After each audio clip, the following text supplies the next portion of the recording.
we are talking about, uh, people preparing for Christmas. Seems like earlier than usual. I know the stores always hit you right after Halloween, but it seems like everybody's on that kind of time frame right now. And so, do you have any idea what may be going on with people, why they're doing this? I absolutely, and I think it's such a great question because I noticed it too, just driving around, just in general. And so I come from a very attachment and connection oriented theory as far as mental health goes and stress and whatnot. And for me, if I were going to just slice it up and give it to you raw, I would say it is actually a form of connection. And it is a form of connection in that, well, I think it's a couple of things. It's a form of connection, but it also certainly is a way of grasping at some kind of control. But I would say, well, connection, for one thing, connection, psychosocially, we are tribal beings, which even before this pandemic, can create issues when you're trying to deal with life individually. We're not wired for that. We need each other. Another word for connection is love. But you throw in the pandemic and we're even more isolated, if you will. There's just such a, oh my gosh, there's just such a rupture in most connections right now, even with our family, the people that we need the most. And because of the importance of tradition being that it's something that brings us together, and in that togetherness, we connect. And I almost feel like it's people just sprinting to get some semblance of a feeling of connection, and it's something that we do have some control over as far as casting, some joy to our lives. And I have really, I'm with you. I'm actually going back and forth between San Antonio and Austin, and I can't believe some of the stuff I'm seeing. These back on the hills, I come up through the 290, 281, and I can't believe some of the stuff I'm seeing already on displayed. Sorry? Like what? You said some of the things you're seeing, like what? Oh my gosh, like, outside of some of the larger stretch, some of the ranches, have already got some stuff, things on their fence. The political signs, what I was seeing before, all these political things have come down, and now it's all about Christmas. And it's a form of connection. It makes me feel good, and I'm sure that it brings joy to them, that.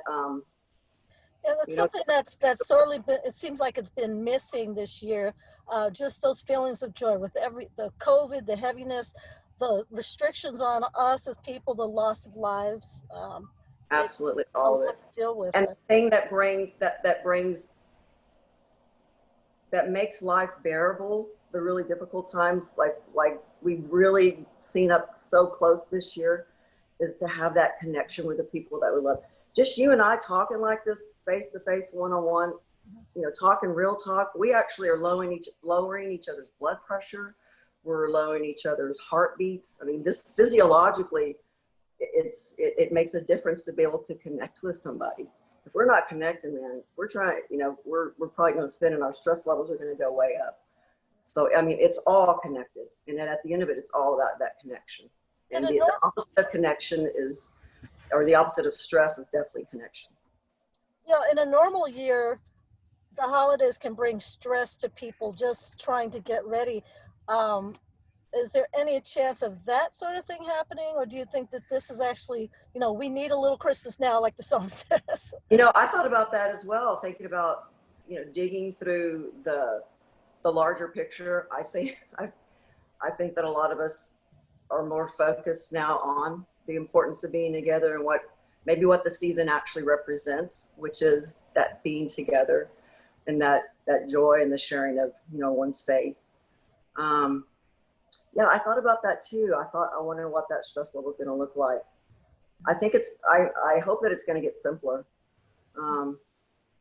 Any advice for people, especially with the stresses they already have in dealing with sometimes the feelings that come up at Christmas time, like loneliness or reach out, and reach out to help someone else. That is the most immediate form of bringing peace and a de-stress into oneself, is to reach out to somebody else and see how they're doing. And in that connection, we both gain. I guess reach out to people like you too, if you know, if it's too much. Absolutely. Yeah, absolutely. You know, mend some relationships, take some chances on talking to maybe just some people that you've not talked to in a while. You know, this has been a really exceptionally stressful year. I don't think, I think if we're going to take some chances, this is a good year to do it. Make the best of it. Okay. Anything And, else? I mean, you're so eloquent. I can't even think of anything else. oh, you're so sweet. No, I just think, you know, we Texans are pretty tenacious. And I think I almost actually take a pride in that. One of the things that I love so much about being from this part of Texas is people are so friendly and so engaging. It's real easy to strike up a conversation. You know, it just doesn't take a lot. But I mean, just the moment you start talking with someone, or even just asking questions of someone, you're releasing oxytocin.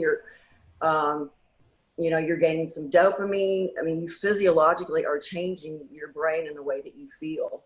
And so and that's what I really like to emphasize is if you're feeling down, if you're feeling lonely, go do something for somebody else, and don't let them even know you're doing it. That really brings a lot of joy.